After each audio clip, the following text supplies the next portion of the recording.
Hello and welcome to The Afterlife. This is technically our second episode, but we're going to call this our first because we have a very special guest for all of you. If you know who this gentleman is, great. If not, but can you please introduce yourself, Mr. Lord Blood-Rah? My lords and ladies, I am Lord Blood-Rah, host of Lord Blood-Rah's Nerve-Wracking Theater. And I've been a horror host for about 15 years now. I have a TV series, as I said, Lord Blood-Rah's Nerve-Wracking Theater, which is on the Nostalgia Network, Saturday nights at 9 p.m. Eastern, 6 p.m. Pacific. I also have a podcast, Lord Blood-Rah's Nerve-Wracking Auditorium, where I host old-time radio, horror shows, and a bunch of other things. I do live shows everywhere, including in Peoria and Morton, coming up again very soon. Yes, we're excited to have you back. Oh, thank you. We will definitely be there. We were at the last one and just had a absolute blast. Right. I don't know if you noticed it, but these are the passes from the last one. Very good. She's been rocking them on the top of her hat since we went. Absolutely. I figure if steampunk can get by with goggles, I can get by with 3D glasses. It works. Yeah. It works. Yeah, definitely. But in today's episode, we are going to be diving into the history and lore that is the slasher genre. It dates back a lot further than what most people think. I would say most people would say the first real slasher is probably Psycho or Peeping Tom, which both came out like in the same year. But it definitely dates way back before that. It dates back before that. It dates back before the influence on the American slasher, which was the Italian giallo scene from Dario Argento and all of them. We're going all the way back to, I believe, the 1920s with 13 Women. That was actually the first slasher in my book. Yeah, I would agree with you. I've actually not seen 13 Women. I have read about it. I've read about it. I've seen little clips and stuff. So I'm familiar with it, but it's one that I have not actually seen. Now, how would you're both much more of an expert on the slasher genre than I am. How would you define a slasher film as opposed to say a mystery film that just has a murderer in it? Sure. Yeah. So, for me personally, like I think there's like a hard line on what makes a slasher. Like, first off, like it's a villain that we a lot of times don't know who the villain is. It's not just like a murder that happens. It is someone who is hunting, someone who is likely masked, or hiding their appearance in some way. At least in the modern for sure. But even if you look at Psycho, he's hiding his appearance by being Mother. So yeah, I mean, like that's why I think of Psycho as like the start of what becomes the modern slasher. Like it definitely started the storyline and opened things up for, you know, what we got with Leatherface, what we get with Jason, Black Christmas, Halloween, all of those, you know, that's what led to the modern slashers, at least in my opinion. Like that's, you know, really the first time that we see, or at least something that is very, like still stands out in the genre, you know, like it's a movie that was nominated for Oscars. Like horror films don't get nominated for Oscars. Right. Oh yeah. That's right. In a sense, I guess you could say that something like Mystery in the Wax Museum, which later became House of Wax, is in effect a slasher. You've got the killer hiding his identity till the very end, you know, and displaying the bodies. Yeah, the thing I was thinking about today that's interesting is modern slashers all seem to have a supernatural element to them. Sometimes, a lot of them, yeah, like definitely with Freddy, definitely with Jason. Maybe not. Well, I was going to say not with Jason in the very beginning, but really from the start, Jason has a supernatural element to it. Well, I mean, if you take in fact what the first Friday the 13th was, with Jason's mom being the killer, Right. And then with 2, it kind of rewrites the mythos that they already created by having him be a fully adult male, and carrying on the work. Super supernatural as you go on, because he dies and comes back, and you know, I mean, we get like that spirit Jason in one of the movies that like is a parasite that goes from one to the next.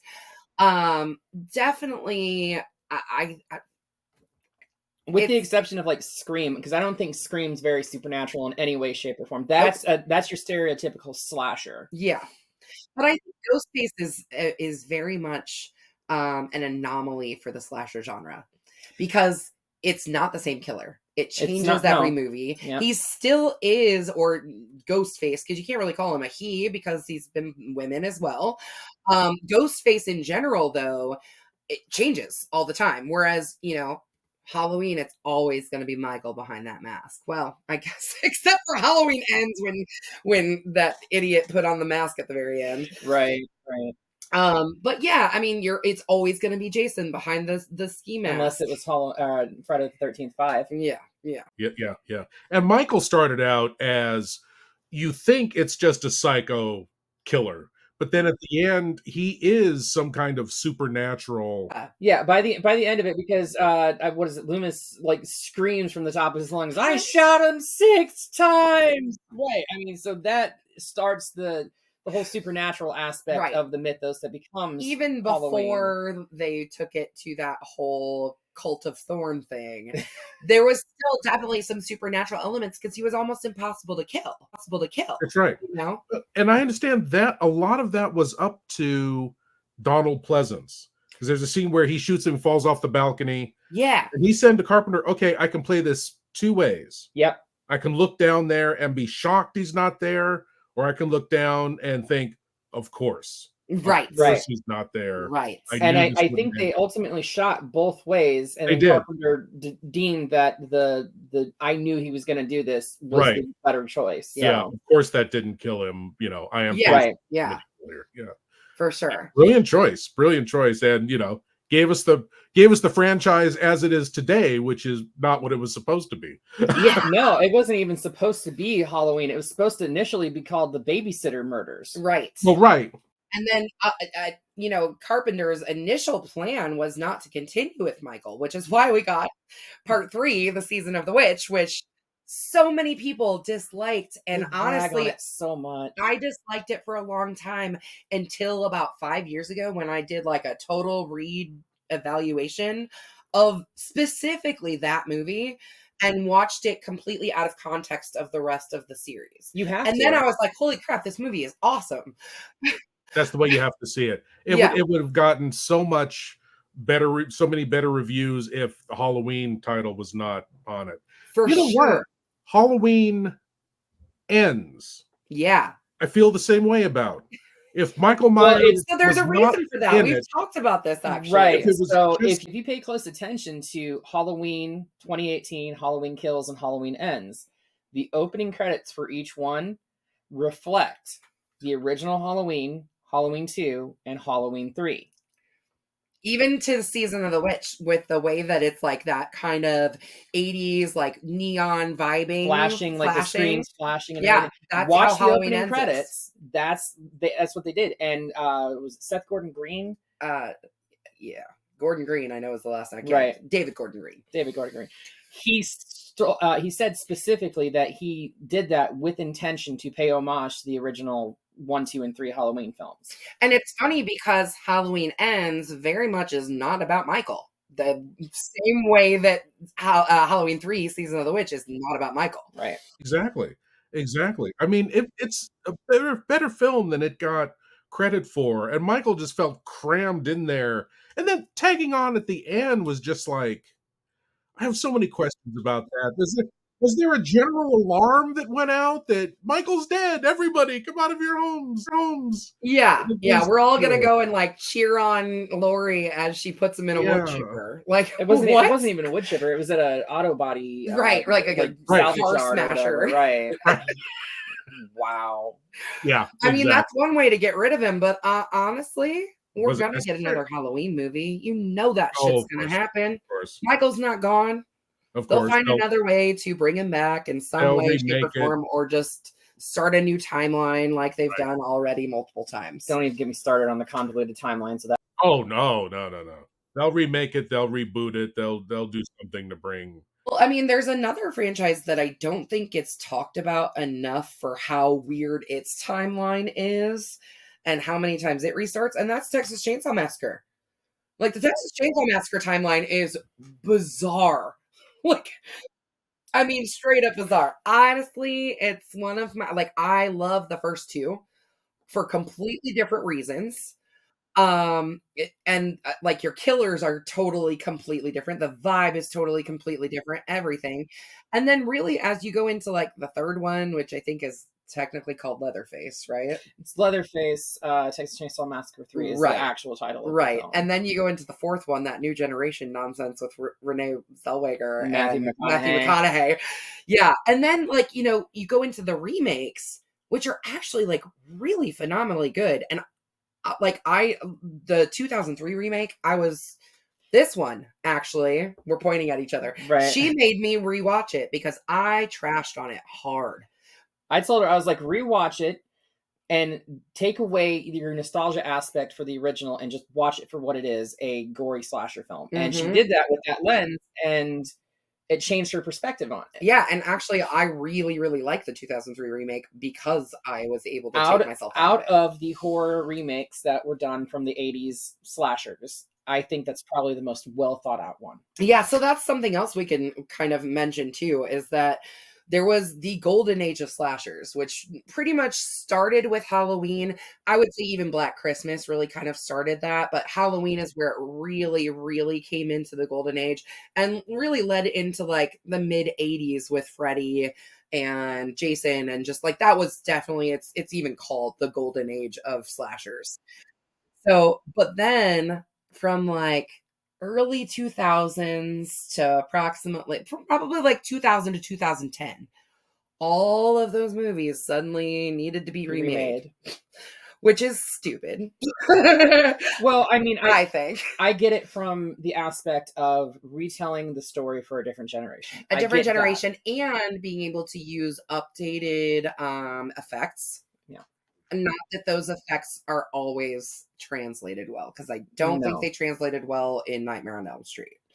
But kind of back to Texas Chainsaw Massacre, the thing that has always bugged me with not two, or really three, but they turned Leatherface into this Jason like killer. Yeah, when It's not half of originally what he he was like, yeah, originally he was like a mentally handicapped, Child. like clearly has been abused by his own family, Right. and is Right. doing these things in defense of himself and protecting Right. his own house. Right. Whereas then they turn him into what is a slasher, a masked Right. slasher. Exactly. You know? Exactly. But he was kind it's of almost like they didn't know how to progress the character forward. Right. And Toby Hooper was only involved in one and two, right? Yeah. Yeah. I think so, yeah. But there was such a sympathetic edge to him. He was put upon by the rest of the family. He was made to serve the rest of the family. He was just this, you know. He was taken advantage of. He was taken advantage of. Very much so. Taken advantage of, feminized. Yeah. In the first, so emasculated in the yeah. You can tell there's a scene shortly, I think it's after he's killed the first two, Kurt and the girl in the red shorts whose name I can't remember right at the top of my head right now. But after he's killed the first two people, where he like sits down and you can tell he's like stressed the fuck out, like really upset about what is happening. And like clearly, like he's been through this before. We know this because of the family and what we see later in the film. But at that point, like I felt so much sympathy for Leatherface in that moment where I was just like, oh my gosh, he doesn't want to be doing this. He's almost forced to be doing this, which is interesting. I think that makes him a really interesting character. And I wish they would have played more on that as it developed instead of turning him into. It definitely would have been interesting to see how they would have progressed that victim story, the dynamic between the families, for sure. Yeah, for Leatherface's victimization of his family, and everything like that. What could have been, you know? Yeah. And I mean, it's interesting to see where the slasher genre continues to grow into even now. Hallie is not a fan at all of Terrifier. However, I love Art the Clown, and I think he is just this incredible new force of slashers that is happening right now as we speak. You know, I like know all about it, but I have yet to see it. But I know yeah, I know all about it. it's gory. Right. Okay. That's about the only thing I can say It's for it, because the gory. acting's terrible. But again, like in classic slasher fashion, the acting's always terrible. You know, I mean, like, Sure. the slasher genre is not known for like just this impeccable acting. It's known for having teenagers that just get to be picked off. Right. You're not watching it for great performances. I mean, you know. Yeah, absolutely. Sure. It's like, so I'm watching a slasher movie for the performances of the people that get killed, just like Right. I'm reading a Playboy for the articles, See, right? there you I go. mean, it's like the same thing, right? Exactly. Yeah. Wait, you read Playboy? No comment. Well, okay, then in a sense, you could say that modern slashers owe a lot to Herschel Gordon Lewis as well. Then the first gore meister in film. Yeah, yeah. Who I recently saw the Gore Girls, and I was like, you know, he was groundbreaking in what he did.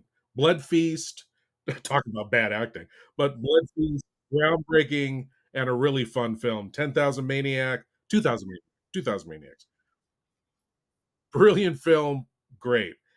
And just like the Gore Girls and these other films that he did is just like, oh, Herschel, you know, just kind of running on a treadmill, and none of these films went anywhere after that, as it felt like. I think that's something that happens in franchises, especially, or for people that like horror directors. Like, say for instance, someone like, if you look at someone recent like Lee Wanell, or you know, I mean, really, like, again, David Gordon Green, you eventually the source material gets a little stale.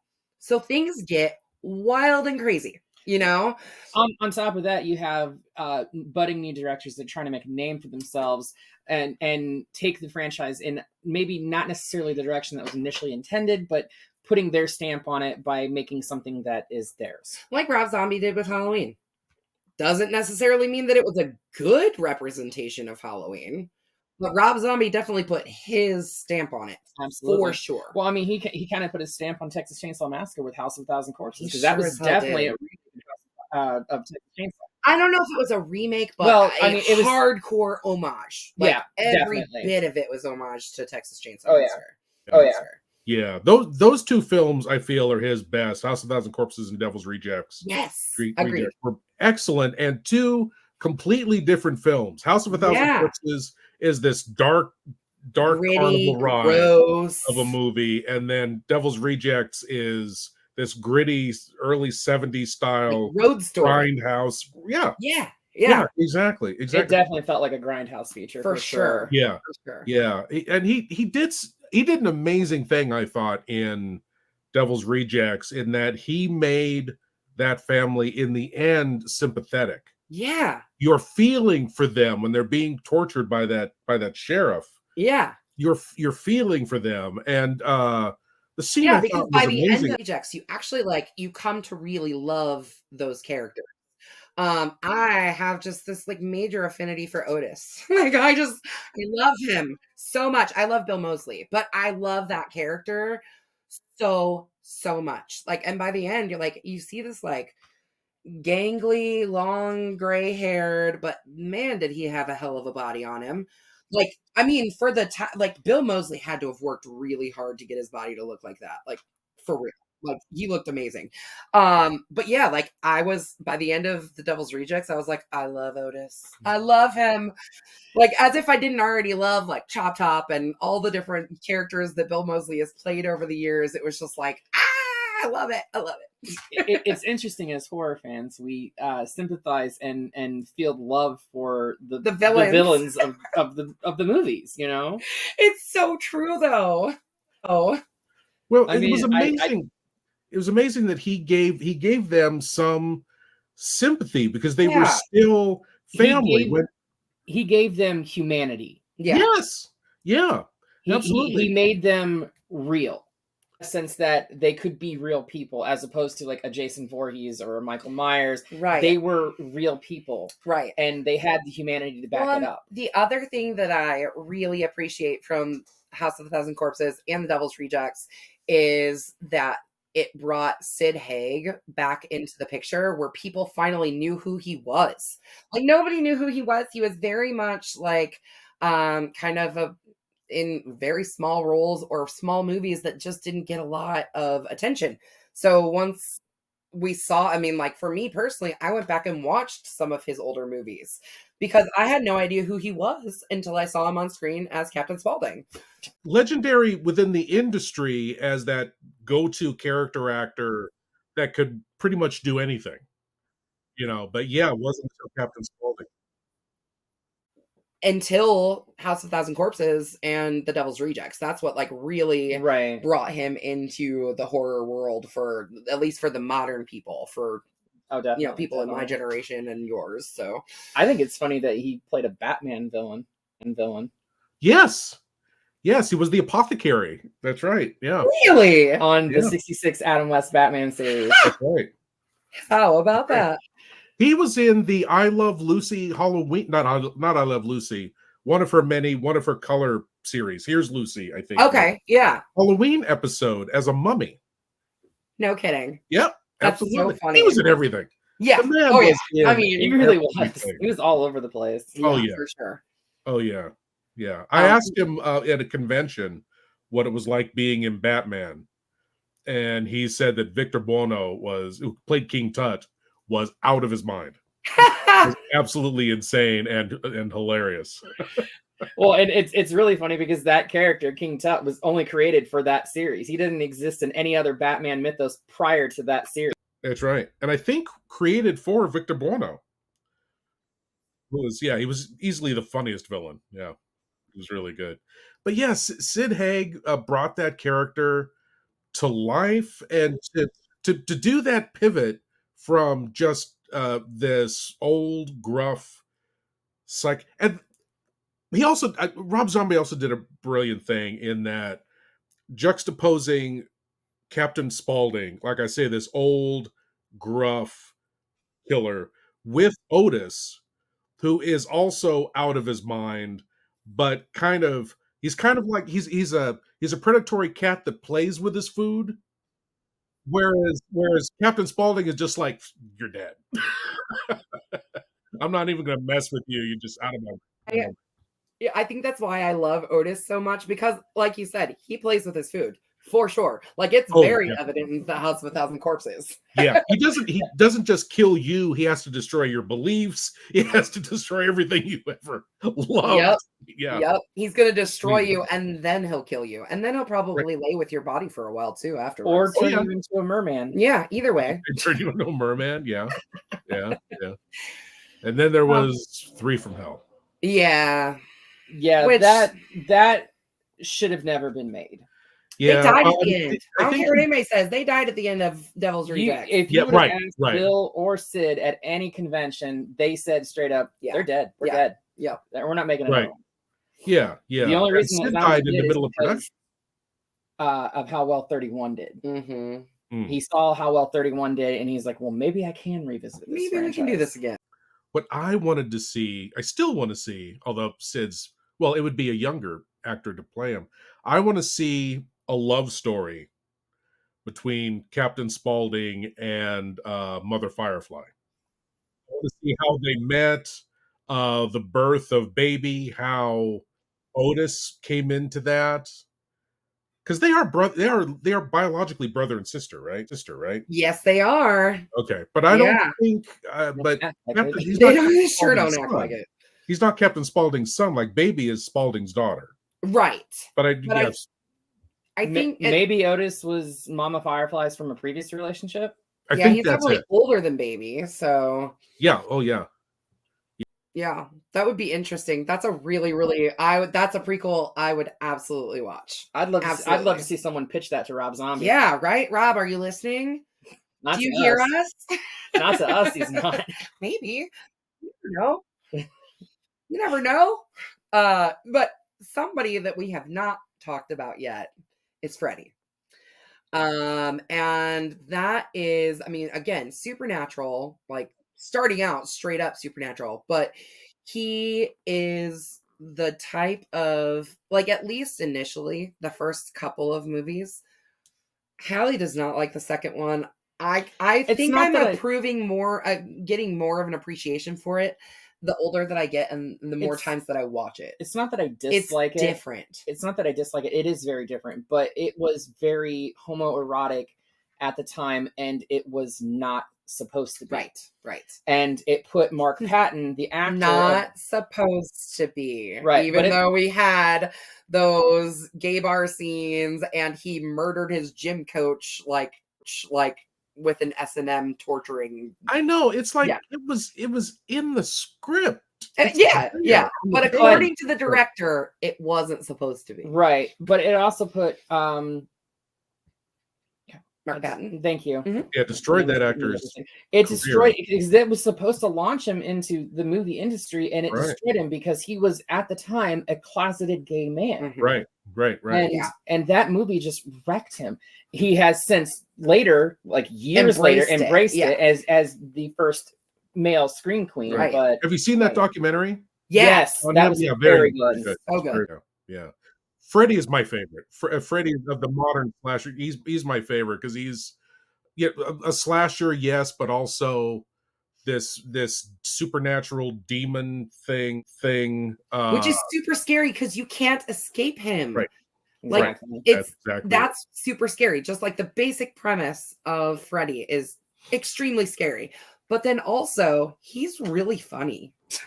Like he's hilarious. He loves what he's doing. Not initially. Right. They made him funnier as he was the friend. pretty funny in the first one. I think. He had some not good as many one-liners, the but clips weren't there like they were in the later series. Right.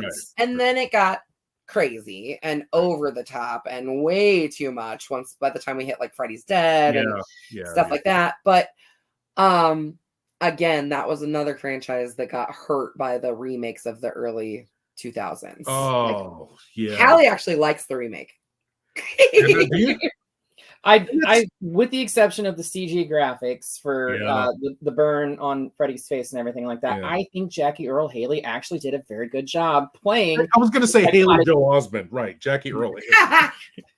Yeah, 3 names. That's close. Right. He did a great job. It wasn't his fault at all. No, he did a good job with Freddy with what he was given. Right. You know what he was given. I think people judge him a little too harshly because of the CG effects of the film. Agreed. And I think that the movie suffered from being too much of a remake. Yeah. Like they didn't do enough to make it different from the original. It wasn't as bad as Psycho. Yeah. Oh, the Psycho's remake was absolutely shot yeah. remake. I mean that's a student project. That's not a film. Right? Wasn't it Gus Van Sant that directed that? Oh my god! Yeah. Like why? What was the point of that? Right. There was none. Now when rumors other than to update it into color. That's the only reason that he's ever given for it too. It was the fact that most people had never watched Psycho because it was a black and white film, myself included. But that being said, I didn't watch the colorized version until after I watched the black and white version. Right. So. Back when rumors were swirling that they were going to do a remake of Freddy, of Nightmare Before, almost a Nightmare Before Christmas, Nightmare on Elm Street, A Nightmare on Elm Street. A couple of things happened. There was a rumor that Freddy was going to be contacting this girl who was not one of his victims, and it was going to turn out that he actually did not commit the crimes, or he was going to try to convince her he didn't commit the crimes and he was doing this for revenge. That would have been an interesting trick. I mean, they did in the film itself tried to touch on that, right? They toyed with the fact that I think it was Kyle Gallagher's character in that film might have thought that Freddy was innocent of everything that he was accused of, and that the parents of Elm Street murdered basically an innocent man. Yeah, but then they just went to full on, no, he's a pedophile and he killed everybody. Right. Like confirmed pedophile. Like it was always just hinted at in the in the original. originals, for sure. Like, it was never said that, like, he diddled those kids. You know what I mean? Like, it was never explicitly said like that. But in the remake, they come right out and say, yeah, no, he was diddling them. I mean, you got to look at the time frame of when the original was made in '84. Right. So, Yeah. I mean, it's not like they could come right out and say that. But in Yeah. 2009, they could. Oh, yeah, absolutely. Are you guys enjoying listening to this podcast with us and Lord Blood-Rah? If you are, make sure you come out to the Morton Theater on September 28th, Saturday, September 28th, for Lord Blood-Rah's Nerve-Wracking Theater. Not just Nerve-Wracking Theater, Monster Rally. I believe there's House of Frankenstein and Monster Folly. Yes. So we will be out there, and we want you to be out there too. So get those tickets. Right. Absolutely. But then there was also this fan-made trailer for the remake of Nightmare on Elm Street, where what I remember, they bring a body into for an autopsy, and the body is burned to a crisp. Oh. And slashed up. Oh. So Freddy, not only when he attacks people in their dreams, he slashes them, but the bodies burn. That makes bodies also catch fire. Actually a lot of sense, and that Right. makes it even more scary. And the concept for Freddy was he looked like a glowing charcoal, like black with the pulsating glowing red underneath the sweater and the hat and everything. Yeah. But he was kind of also a flame demon. Ooh. Along with the, which makes sense because he was burned to death, right? I thought, hey, that's an interesting take on the creature, the monster, on Freddy. Great, yeah. It would have been. I would have rather seen that in the remake, where they kind of focused more on like the demon aspect as opposed to them like confirming you as a pedophile. You know, it's like, oh well. Yeah. I mean, there would be so many things that we would do different if we could pitch ideas to Hollywood. I mean, you know my idea for the next. She's got a hell of a pitch for Scream. Oh, okay. Are you caught up on the Scream? Not at all. Okay. Not at all. So after they decided to bring back the Scream franchise with Scream, was 5 or whatever. Yeah, just Scream 2021 or whatever. Right. It was, yeah. What they should have done with the next one is have Stu Macher in a mental asylum, locked up. Survived the first movie. Survived the first movie, but he's been locked up because he's been deemed clinically insane, and his parents paid to put him there because they clearly have means and money. Yeah, they do. That house is nice. So he wakes up, sees the news that murders took place in his old house, breaks out of the asylum, just kills anybody and everybody that's in his way, right? And then have somebody else be in the ghost mask for the entire film and then reveal him at the very end. You could get 2 days out of Matthew Lillard's character on set, maybe 3, Although he really loves the Scream franchise and has popped up in like parties in the background. Only in 2. And, but he like I could see him like wanting to be there. You know what I mean? Like, I want to be there the whole time. But that would be my idea for them to take the franchise in a new direction, because with the, what was it, Scream 5 or whatever, they said, new generation, new rules, but it's still the same rules that they're playing by. They haven't changed anything. So if they were to do that, that would be changing the rules in an aspect that would appease the fans. Very much but, so. Still stay true. I'd love to see Stu back. But still stay true to that vein that Scream started. Yeah, love her idea, for sure. Perfect. Yeah. I love her. If only I need somebody in Hollywood. I know, right? Somebody on the phone. That's right. Let me just make a couple phone calls real quick. There you go. Big deal. I think Lord Blood-Rah is about the only person we know from California. Right? I have a couple of people that I know from California, but they're like, just like people that don't have any kind of connection with the And Hollywood I'm 400 miles away from Hollywood, so. Right.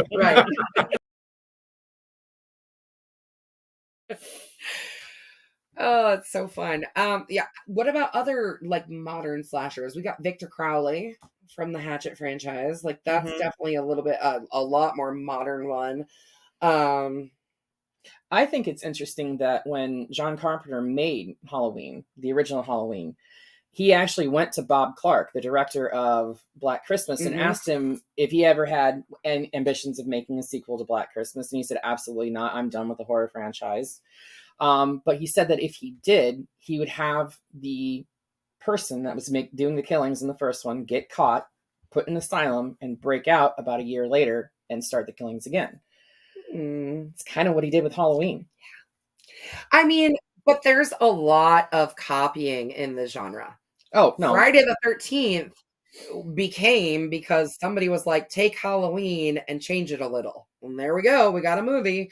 I mean, I think that's how the slasher genre, especially the modern slasher genre, has continued for so long, because we just keep adding new villains that have some kind of interesting backstory, and or not so interesting, or not interesting. Yeah, we don't even really need much of a backstory for slashers, but urban legend. Right. Yeah. Saw really did something very creative with the whole slasher thing. But there again, the first time I saw, I was in a hotel room. I was traveling, and like it was on HBO or something. I was like, oh shit, I'm watching Saw. So, and this was after 2 had come out.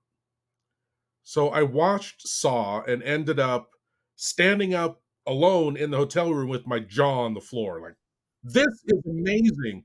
Then I was immediately angry. Like, why did they make a sequel to this? yeah. So it's I don't know if you know this, but Darren Lynn Bousman was never meant to do Saw 2. During the promotion for Saw 1, James Wan and Lee Winnell were so busy with the promotion of Saw 1, they didn't have time to make a sequel. Darren Lynn Bousman went to Twisted Pictures and Lionsgate and said, this is what I have. And it wasn't a Saw movie. It was not a Saw movie, but it was very Saw-esque. And that's why other studios had passed on it. Right. But he took it to them, and they're like, you change this, this, and this. Add this, and this. I don't think a sequel needed to be made to that. It was a perfect movie. Perfect movie. I thought. Have you seen Saw 2 though? No. Oh my gosh! Any of the sequels? It's actually like we just did our review for Saw 2, and maybe that's why I'm so ramped up about it. But it's actually really good. Okay. Yeah, honestly, I think Saw 2 is my favorite out of the whole franchise.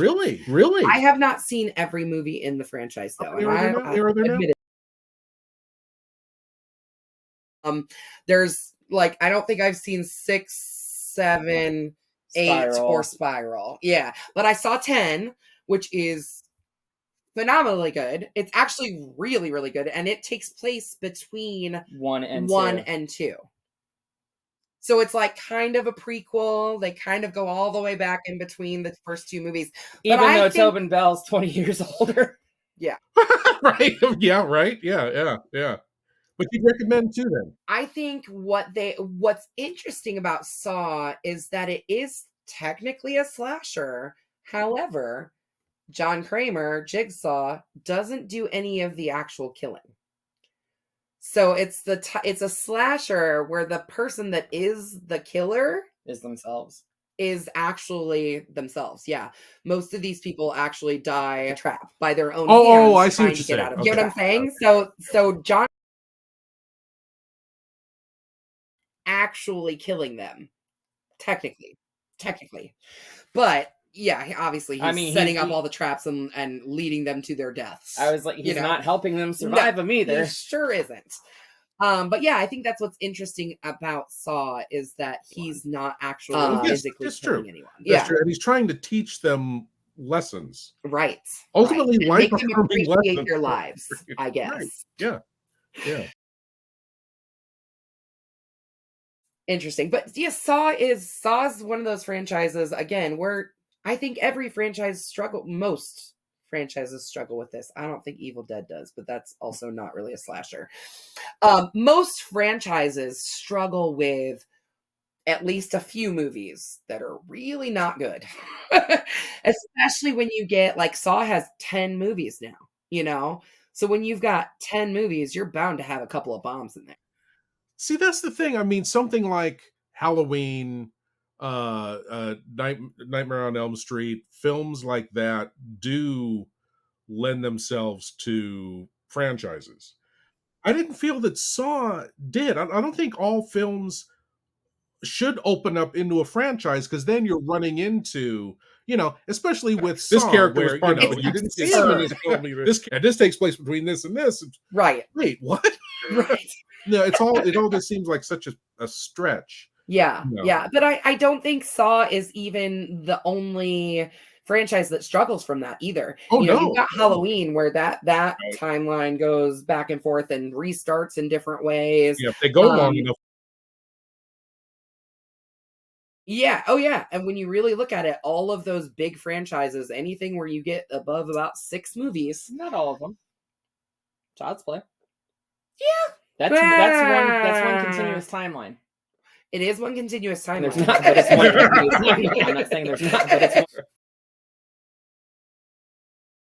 I'm saying that a lot, I mean, either you get a weird wonky timeline where things restart multiple times, or you get, you know, a large franchise where there's some real stinkers in there.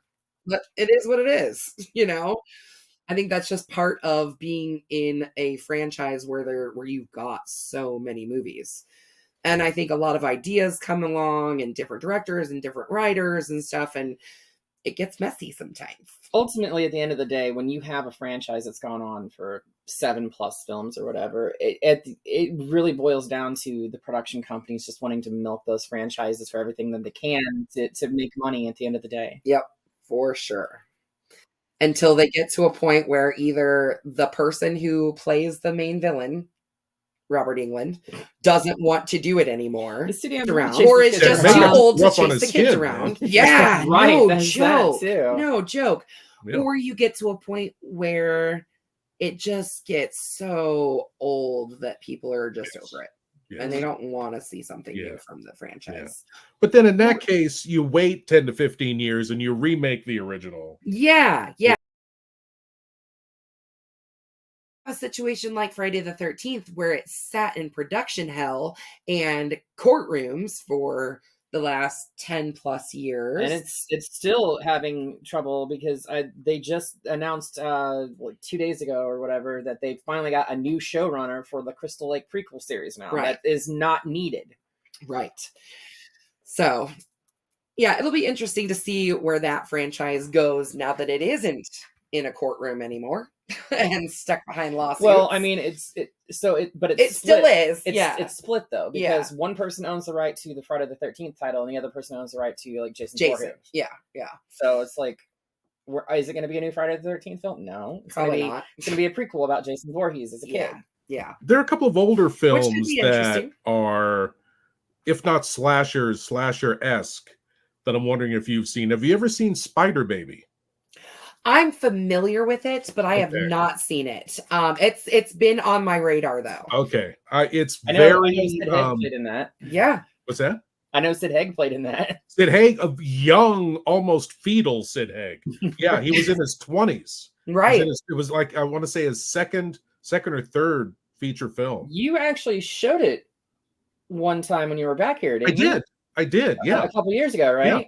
Yeah. I thought so because we were going to go to that, but we both ended up with headaches that night. Yeah. Oh. Yeah, Sid Haig, Lon Chaney Jr. Lon Chaney Jr.'s last really good performance. Oh, yeah. Passed away. Owes a lot. Well, actually, no, I should say Texas Chainsaw Massacre owes a lot to this film. Yeah. Nowhere near as gory, of course, for the time period. It was 1960. No, 59? Okay. Wow.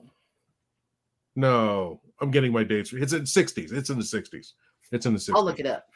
Thank you. That my memory. No problem. But weird family, you know, that kind of family thing in a remote house. But they suffer from this genetic disease where it's called the Mary syndrome. It's the Mary family. They age to puberty. Then at puberty, their bodies still grow and age, but mentally they regress. And if they live long enough, they regress beyond the point of their own birth. And at that point, they become psycho-cannibals. Interesting. You know, science. Yeah, right. So it was 1967. Thank you. Spider Baby. Yep. Okay. Yeah, you were right there in the 60s. In the 60s. Brilliant film. Murders occur. It is also a very dark black comedy. Some very funny moments in it. Beverly Washburn is in it. An actress who's been in so many things. The original Star Trek and a lot Nice. of things. Great film. Highly suggest you see it, and you'll definitely see the touches of Texas Chainsaw Massacre. Well, I love Texas Chainsaw Massacre a lot, so that probably just shot that movie right up to the top of my list. Okay, okay. Cool. I'm gonna have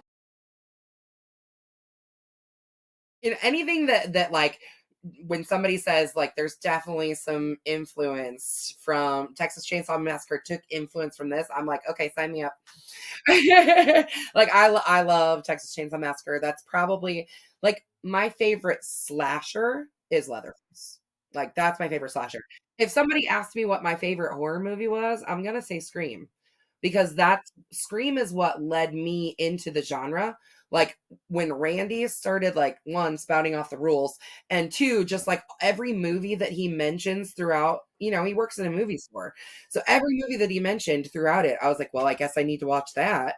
You know, it was like I was just like making this mental note. I was like 13 years old, you know. I was like 12 or 13 years old. So I was at that age where like I was starting to discover all the old horror movies and really going back. And that was my like mental checklist of, okay, gotta watch Prom Night, gotta watch, you know, like gotta go back and watch all these things that Randy just mentioned because obviously they're important. Yeah, cool, very cool. Yeah, sure. Correct. Now, have you ever seen Dark Knight of the Scarecrow? Now here I want to say early 70s, I believe. Small little small town.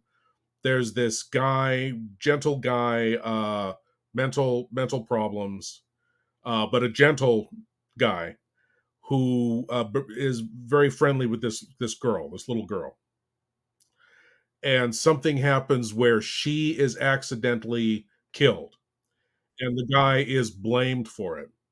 So he runs off into a field and hides himself as a scarecrow. Is this the one where like we get the killer ends up being with the spike? The like pitchfork. With the pitchfork? Is that like that's what he uses as his weapon? Yeah. I was actually I'm familiar with this movie. Yes. I don't think I've seen it. Maybe I've seen bits and pieces of it, but yeah, I'm familiar with this. Good film. Really? Yeah, and it like very much shows like the point of view of the pitchfork, right? Oh, yes. Yes, I remember, yeah, reminiscent in the way of like the way that Peeping Tom did with the camera and the knife going into them so that he could like kill them while he was taking their picture. That's one of the most disturbing films I'd ever seen. Peeping Tom. Yeah, that was, and again, a sympathetic killer. He was made that way. As a child, his father made him that way. And the really scary thing about that film is the director's father did some of that crap to him. Wow. Would like scare him in the middle of the night. I mean, life imitating art, right? Or art imitating life imitating art. Right? Yeah. Yeah. But Peeping Tom, anybody out there who has not seen it. Yeah. So good. And it's another one of those like where you're like Black Christmas did, where you're like in the perspective of the killer, which makes things very interesting and pretty scary too.